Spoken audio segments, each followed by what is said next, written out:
So we're developing a subjective atlas of Lubumbashi that will provide a very plurifocal perspective on the city of Lubumbashi by the people who live there, who have a relationship with the place.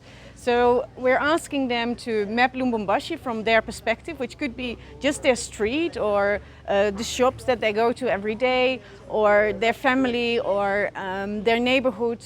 Another question that we pose is if they could make an alternative flag for Lubumbashi. So we have colored paper and scissors, and to think, okay, what does Lubumbashi represent to them personally, and how can you translate that into a flag?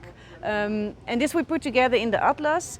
And in addition, people, and that will probably happen in the next days, they map Lubumbashi according to a specific phenomenon that they feel attached to. So, for instance, it could be their collection of bags that they get on the street, or someone wanted to make a collection of the schools, the amount of schools in her street, because they said it's not only because of the schools, but it's also an economic model, or the electricity. The way the electricity is organized and improvised to show kind of the infrastructure and sometimes the lack of infrastructure by visualizing that in a photo series.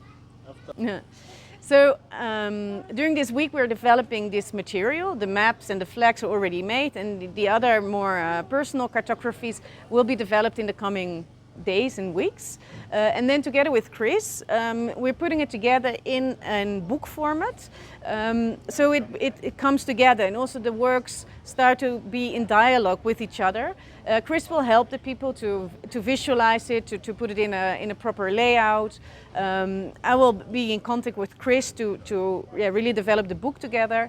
Then we have an editorial team with the people of Pitcha and Chris and me to see, okay, when all the works come together, do we feel this represents Lubumbashi, or do certain things lack, or are there maybe titles or images problematic? Should we adjust the content a bit? And once that's all done, we share it with all the contributors so they can see how their work is displayed in the atlas, to see if they agree or if there's maybe still details that need to be corrected. And when all that is checked, every text is both in French and in English, we invite someone to write an introduction, and then we publish the book, and then in 2 years with the next biennial we're coming back to publish the book.